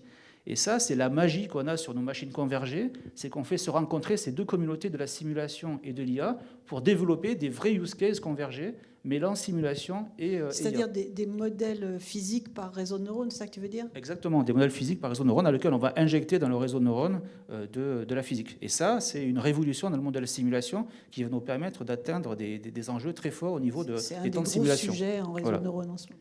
Et après, voilà, je pourrais passer la journée ou la nuit à vous parler des exemples, mais voilà, il y a plein de projets. Donc après, la suite, puisqu'on parle un peu de la suite, c'est que si on veut aller vraiment rivaliser avec les GAFA, c'est pas au niveau français que ça se passe. Voilà, ça c'est au niveau européen. Et la solution, c'est EuroHPC. Donc EuroHPC, c'est une co-entreprise commune entre la Commission européenne et 34 États membres qui sont mis autour d'une table et qui se sont dit, voilà, on va mettre 7 milliards sur la table pour acheter des gros supercalculateurs, développer de la R&D et faire des services autour de tout ça. Donc la France est représentée par le ministère de la Recherche, le ministère de l'Industrie, et donc EuroHPC a commencé déjà à déployer des machines, notamment en Italie, en Espagne et en Finlande. Tu parlais de l'UMI tout à l'heure, donc en Finlande. Je sais que Mistral, par exemple, a utilisé une machine en Italie. Donc voilà, donc ces machines sont déjà des machines qui ont plusieurs dizaines de milliers de GPU. Donc déjà des machines, vous voyez, un peu plus grosses que Janzé, 3 fois plus grosses que Janzé. L'an prochain, non, pas l'an prochain, quoi. Bon, si, elle a un peu retardé, mais il va y avoir une machine en Allemagne qui va arriver qui s'appelle Jupiter. Donc cette machine, elle aura 24 000 GPU. Vous voyez, on est en train de franchir un nouveau cap. Et ça a été annoncé par la ministre. La France a investi plus de 250 millions d'euros dans une nouvelle machine qui s'appelle Jules Verne, que nous portons, c'est un projet que nous portons avec le CEA. Et cette ambition, c'est d'installer aussi une machine d'au moins 20 000 GPU, de plus d'1 million de cœurs de calcul en 2025, en complément de Jupiter. Et l'accès à EuroHPC, il est identique à l'accès à Gency, c'est gratuit pour de la recherche ouverte. Donc vous voyez, la puissance publique arrive à déployer des moyens de calcul pour soutenir la compétitivité, mais effectivement, EuroHPC ne peut pas soutenir des actions commerciales. On a le même problème la même restriction. Et donc ce qu'essaie de faire Gency avec des acteurs privés en France, il faudra qu'EuroHPC le fasse aussi au niveau européen. Voilà. Partenariat public-privé, tu veux dire? Exactement. Alors la souveraineté, on est très axé souveraineté. Il faut savoir qu'on a en France et en Europe le seul vendeur de supercalculateurs au monde européen, il s'appelle Eviden, Atos. On a le seul fournisseur de technologie CPU européen, qui s'appelle Cyperl, et on a investi dedans et on en fait beaucoup de projets de R&D avec. Et donc dans cette machine Jules Verne, on va mettre beaucoup de technologies européennes, le maximum qu'on pourra, parce qu'effectivement, je pense que vous connaissez la géopolitique actuelle, hein, il y a plein de choses qui peuvent se passer, surtout en novembre, et effectivement, on ne maîtrise pas ce qui va se passer à l'avenir, notamment sur les restrictions d'exportation de technologies GPU qui sont déjà en œuvre en Chine, et donc on doit se prémunir et on doit être autonome, plus autonome que ça, au niveau de la souveraineté technologique, hardware et software. Voilà. Et tu voulais que je parle de l'Altédic. L'Altédic, effectivement, c'est un projet phare de la Commission européenne, gagné, et c'est bravo aux équipes du ministère de la Culture et tous ceux qui sont autour, j'en oublie plein, je pense. Et évidemment, Jean et Jules Verne vont servir de véhicule technologique pour l'entraînement de tous les modèles qui seront dans l'EDIC. Voilà. Merci, j'étais un peu long. D'accord, merci. Donc là, on a fait le tour entre les moyens politiques, l'offre logicielle, l'offre matérielle. Maintenant, il y a un pauvre utilisateur qui est en bout de chaîne. Je suis bien entouré. Voilà. Donc, la Poste a lancé beaucoup d'actions autour de l'IA de façon générale et maintenant l'IA générative. Et ça, dès le printemps dernier, en fait. Donc, ce qui m'intéresserait, moi, c'est que tu nous décrives un petit peu tout ce que vous avez fait, enfin, ce que tu peux en décrire, donc toutes les expérimentations qu'il y a eu en 2023, comment vous avez fait, comment vous avez choisi. On a bien vu qu'il faut quand même mesurer et comprendre. Et une fois qu'on a fait les premiers prototypes, on va dire, qu'est-ce qui se passe quand on a envie d'industrialiser le truc? Qu'est-ce qui passe pas? C'est la grande Toutes question. les mauvaises erreurs, les choses qu'il ne faut pas faire. Et également, un autre aspect, la Poste, c'est la Poste, quoi. Donc la Poste, elle a une certaine image par rapport au public. Vous ne pouvez pas vous permettre de faire tout à fait n'importe quoi. Et donc, qu'est-ce que ça implique dans vos projets d'IA générative? C'est un vaste programme et vaste question. J'ai une petite envie sèche, je m'excuse, juste pour vous présenter la Poste. Je suis désolé, il y a un peu de l'arsène. La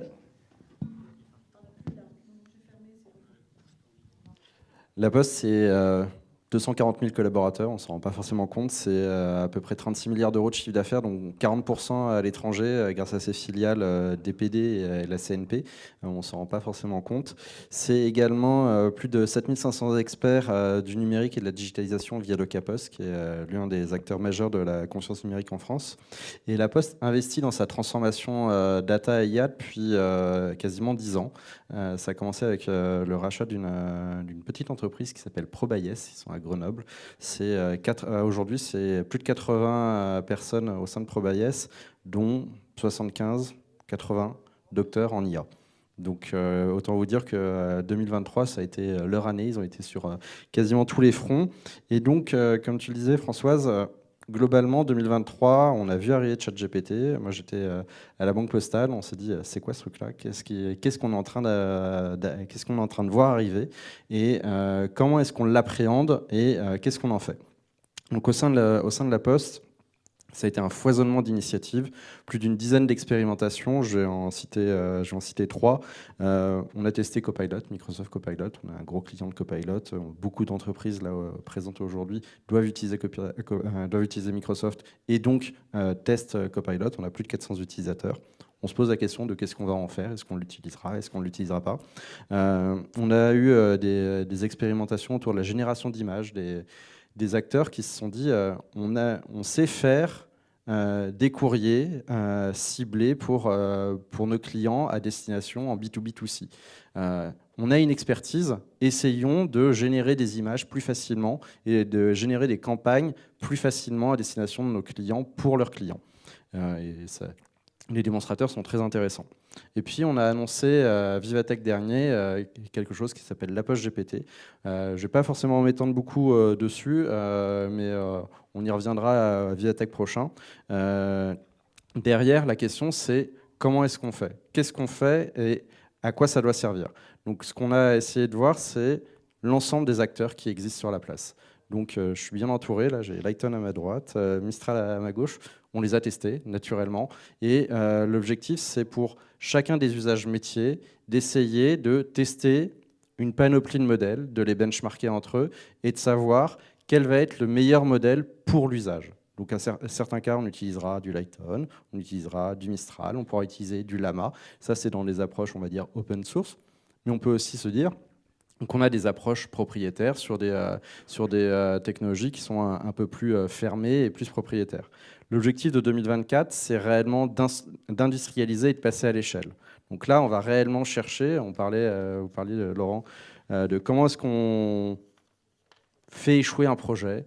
Là, l'objectif, c'est pas les faire échouer, et c'est donc d'aller chercher des vrais besoins pour nos collaborateurs. Donc quand on dit chercher des vrais besoins, c'est quoi leurs difficultés sur le terrain aujourd'hui? Et c'est ça qu'on va aller chercher pour chercher l'adoption. Parce qu'on parlait rapidement que ces technologies peuvent faire peur. D'abord, il faut chercher de l'adoption. Donc on va chercher des endroits sur le terrain pour lesquels ces technologies peuvent réellement aider et peuvent réellement enlever des difficultés. Derrière, l'objectif, c'est d'avoir une approche modulaire. On a des données en interne. C'est des données, ce qu'on appelle C0, c'est limite des données publiques. On peut les mettre sur Internet et on peut utiliser des solutions de cloudeurs publics. Ça doit pas être une problématique. Par contre, après, on a des données qui sont un peu plus sensibles. L'ensemble de nos savoir-faire qui sont protégés par la propriété intellectuelle. On a des données, on a une filiale, la Banque Postale, c'est un acteur bancaire. Donc, c'est soumis à des réglementations bancaires. On a des données aussi de l'ensemble de nos clients. On a le RGPD, on est un acteur public. On ne peut pas faire n'importe quoi. Donc là, on va se dire que sur les données qui sont réellement sensibles, on va avoir des approches on-premise ou Secnum Cloud. Et l'objectif, c'est d'arriver à faire converger, je mets bien l'approche à ma gauche, c'est on va arriver à faire converger l'ensemble de ces initiatives dans une approche modulaire, hybride, pour faire travailler ensemble le meilleur des deux mondes, à la fois du public, potentiellement sur des modèles privés, mais également du cloud ou de l'on-premise, du Secnum Cloud ou de l'on-premise sur des modèles open source qu'on fera tourner chez nous. Derrière, c'est de trouver le bon balancier entre les différentes technologies et réellement l'efficacité de ces technologies, en protégeant nos données et, comme tu disais, sans faire n'importe quoi avec nos données. Moi, à la base, je suis statisticien public et quand j'étais en école, on me parlait beaucoup de parcimonie. C'est un peu la thématique que l'on va essayer de mettre en œuvre sur l'efficacité des modèles, sur l'efficacité des démarches LLM. Derrière, ça va être, on a un modèle qui peut être très efficace, par contre, il va consommer énormément d'énergie, ou alors il va avoir un TCO assez important. J'aurai aucun problème à diminuer la performance du modèle si c'est un modèle qui est open source, qui nous coûte moins cher, ou alors qui a un impact énergétique qui est nettement moindre. Ces petites bêtes-là, quand même, ça consomme énormément d'énergie. J'avais vu un papier, mais qui n'est pas sourcé, donc je n'ai pas la vraie source, mais quand on lit que 100 requêtes ChatGPT, c'est l'équivalent de consommation électrique d'une bouteille d'eau en impact bilan carbone, ça fait réfléchir quand on sait, là, présent dans la salle, vous avez fait combien de requêtes en tout, ça fait combien de packs d'eau. Voilà, donc ça pose question, et donc c'est ce qu'on va essayer de construire là, sur 2024, d'avoir une approche réellement parcimonieuse. Et puis le dernier point, c'est, comme je le disais, on va essayer de résoudre des problèmes pour les utilisateurs. Donc c'est l'humain. C'est comment est-ce qu'on accompagne l'ensemble de nos collaborateurs dans la prise en compte de cette transformation.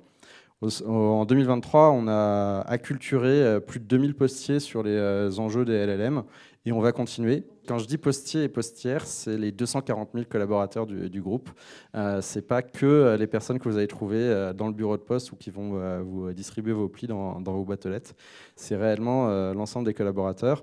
En plus de ça, on a un programme d'acculturation avec l'Institut Montaigne où on a plus de 60 000 collaborateurs qui ont suivi ce programme-là qui s'appelle Objectif IA et qui est un programme qui est accessible à l'ensemble des Français. Et c'est réellement, je vous invite à le suivre, même pour les experts du numérique et de l'IA. C'est exactement. Vous y avez tous accès, ça dure 3 heures. Et je vous invite réellement à le faire. Et en plus, il y a eu un update sur l'IA générative, donc ça permet de se rafraîchir et de remettre en perspective quelques éléments. Et comme je disais, par rapport à nos collaborateurs, c'est aussi intégrer ces problématiques-là dans le modèle de dialogue social de la Poste, parce qu'on se transforme, on est une entreprise qui a su se transformer, on fait face à la chute du courrier, comme vous le savez tous. Et donc, c'est comment est-ce qu'on accompagne l'ensemble de nos collaborateurs dans cette transformation et dans cette profonde mutation. Et après, j'ai plein de petites choses, mais ce sera pour la discussion qui suivra. Avant de passer aux questions, je vais leur donner 1 minute chacun. Vous avez les chronomètres, c'est bon? Guillaume, 1 minute, pas plus. Pas de micro.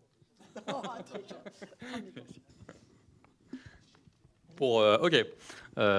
Écoutez, pour terminer sur une note positive, bien que tout était très positif durant cette table ronde, je pense que, moi, ce qui m'a extrêmement agréablement surpris de ce qu'on a observé en 2023, c'est la rapidité de mobilisation des acteurs de notre écosystème, public et privé, sur ces nouveaux enjeux de l'IA, et en particulier sur l'IA générative. On peut quand même se réjouir en France d'avoir de l'énergie décarbonée avec le nucléaire, un intégrateur de supercalculateurs à l'heure où le supercalcul devient un des sujets les plus importants de l'IA, de longue date des actions sur la concentration, le regroupement des données, pas simplement pour l'entraînement des modèles d'IA, pour éventuellement d'autres applications, mais du coup un hystérique, une compétence déjà sur le sujet extrêmement utile pour être compétitif sur l'entraînement de modèles, des acteurs qui se sont mobilisés extrêmement rapidement sur ce sujet de l'IA générative et qui ont obtenu des niveaux de performance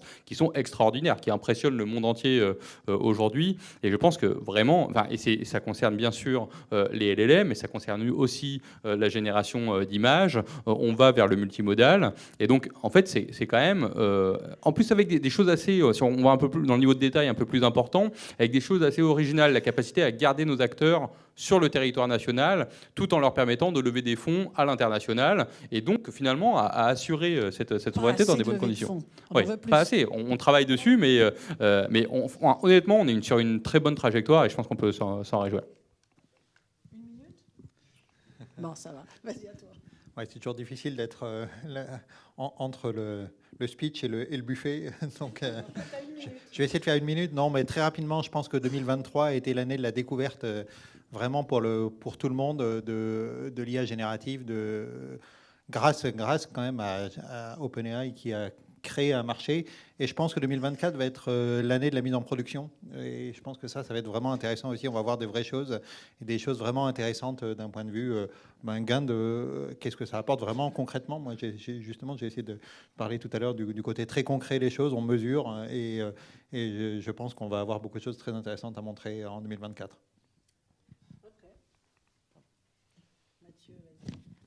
1 minute, c'est court. Non, moi, je pense que l'IA générative, ça a été un coup de fouet qui a beaucoup servi les CDO ou les patrons IA, parce que ça a permis de rendre concret quelques discours qui étaient lancinants depuis quelques années, et de dire, bah voilà, on peut réellement se transformer.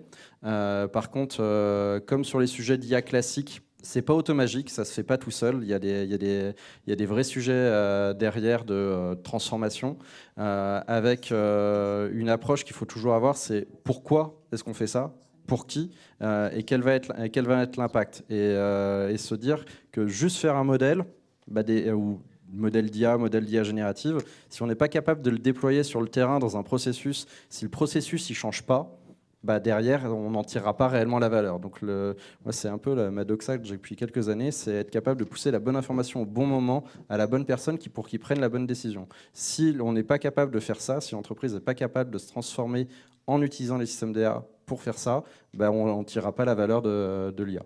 Et puis, une dernière petite question.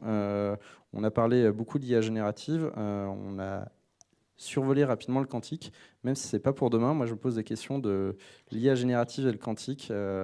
C'est maintenant l'interrogation pour les prochaines années. C'est le hub Francia, pas quantique pour l'instant. Non, mais très rapidement, moi je trouve ça hyper enthousiasmant, parce que nous, notre enjeu, il est de comment on passe à l'échelle et comment on adresse un marché mondial, tout en restant français et européen. Et donc, effectivement, le développement des partenariats publics-privés va être fondamental pour nous et pour pouvoir rester en Europe. Toutes les initiatives pour trouver des financements européens et français sont hyper importants pour nous. Et puis, à un moment, il faut qu'on ait des clients. Non, mais je le dis pas pour rigoler, parce qu'il y a encore, c'est très facile d'aller chercher les grosses solutions qui sont disponibles sur des gros cloud providers. Et effectivement, il y a aussi un vrai choix de la part des entreprises françaises et européennes à venir chercher des solutions et des modèles qui soient des modèles très performants d'abord, et cerise sur le gâteau, françaises et européennes.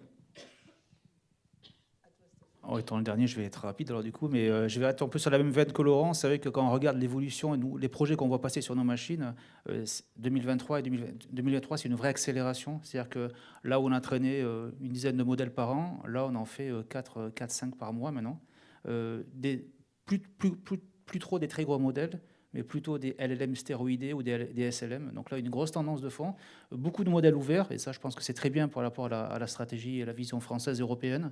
Donc c'est assez intéressant d'être spectateur, de point de vue infrastructure, de cette tendance-là. La multimodalité, et pour moi, une fois qui vient du monde de la science, comment on va brasser ces pétas de données scientifiques maintenant avec des modèles génératifs. Ça, c'est un champ de découverte impressionnant qui est en train de s'ouvrir en astrophysique, dans le climat, dans les matériaux. Et ça, c'est une belle percolation qu'on a entre ces deux mondes. Et pour le quantique, on y pense aussi. Donc, on est en train d'installer une machine quantique. On est aussi porteur de la stratégie nationale quantique aussi à Gency, avec le CEL INRIA. Et effectivement, il ne faut pas s'emballer parce qu'il y a beaucoup de hype sur le quantique. Il y a certains use cases, effectivement, en IA, qui pourraient bénéficier d'une accélération quantique, peut-être avant la fin de la décennie, on verra. Mais ça fait partie des choses qu'on regarde de près, effectivement. OK, merci à eux.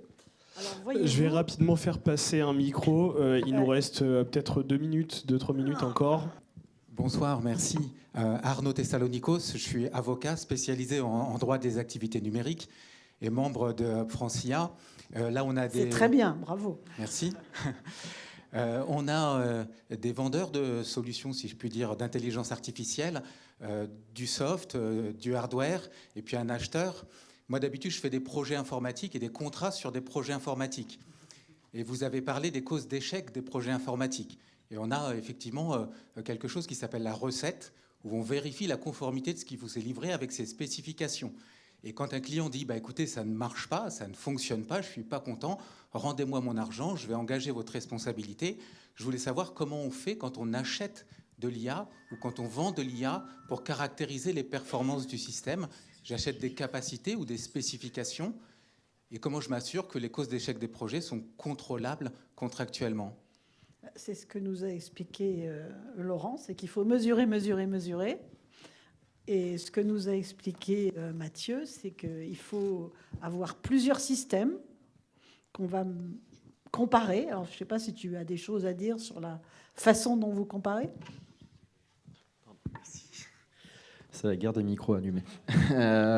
Non, effectivement, il faut mesurer, ça c'est indéniable, il faut mesurer. Et là-dessus, on a la chance d'avoir nos équipes de recherche interne via ProBayes, où c'est, comme je disais, quasiment que des docteurs, donc ils savent mesurer. Et après, il y a différentes métriques de benchmark, je ne vais pas rentrer dans les détails, mais il est possible de benchmarker les performances des modèles à différentes étapes de leur vie. Et donc, on est en train de construire une démarche complète de mesure de la performance de ces modèles, en s'appuyant sur des différents travaux de recherche qui sont publics et que vous pouvez aussi trouver sur la place, pour réellement avoir en interne les bonnes métriques de mesure de performance et de choisir. On a une question en haut. Dernière question. On a également un groupe de travail sur les solutions en IA générative dans lequel on se pose la question des critères de choix de solutions. Et l'un de ces critères, c'est justement la mesure. Donc, je vous recommande de participer au groupe éventuellement. Une question en haut. Pardon. Bonjour, je me présente Clara, future start-upeuse. J'ai vu la ministre 2 fois dans la semaine. J'étais sur une levée de fonds il n'y a pas longtemps. Mais ma question, c'était plutôt que de la curiosité. Pour Mistral, voilà. Comment ça se passe? On parle de souveraineté, mais comment ça se passe justement par rapport à ce que nouvelle signature avec Microsoft? Voilà, je suis désolée. Je l'attends. Non, mais alors justement, j'étais frustrée que personne ne l'ait encore posé. Pardon. Et la deuxième question, si c'était possible ou pas, sinon on a le temps ou pas. Je viens justement de la journée confiance IA. Qui prépare justement toute la partie de mise en place de IACT, comment on va opérationnaliser cette nouvelle législation. Vous le voyez justement comment vous allez l'appliquer. Voilà. Alors, sur le partenariat avec Microsoft, il s'avère que Microsoft a une solution de cloud qui s'appelle Azure, qui a un certain nombre de clients. Et nous, on souhaite être déployés le plus largement possible. Notre ambition, c'est que tout le monde utilise l'IA générative et que tout le monde puisse accéder à nos solutions. Donc, notre ambition, c'est d'être présent partout. Donc je tends des mains à tous les gens qui sont là. Donc il s'avère qu'il y a un acteur qui a été un peu plus rapide que d'autres à signer un contrat avec nous de distribution. C'est un contrat de distribution. Il s'avère que par ailleurs, mais comme beaucoup d'autres acteurs et pas au même moment, ils ont mis un petit ticket dans la deuxième levée, donc dans la série A. Il y a plein d'autres acteurs qui l'ont fait. Ils ont un ticket qui est, c'est très bien, c'est beaucoup d'argent, mais ça reste très petit par rapport à ce qu'on a levé. Il n'y a aucun contrôle, aucun droit de vote, rien du tout. Donc les deux choses sont complètement séparées. En revanche, ça pose deux sujets, et je comprends les inquiétudes.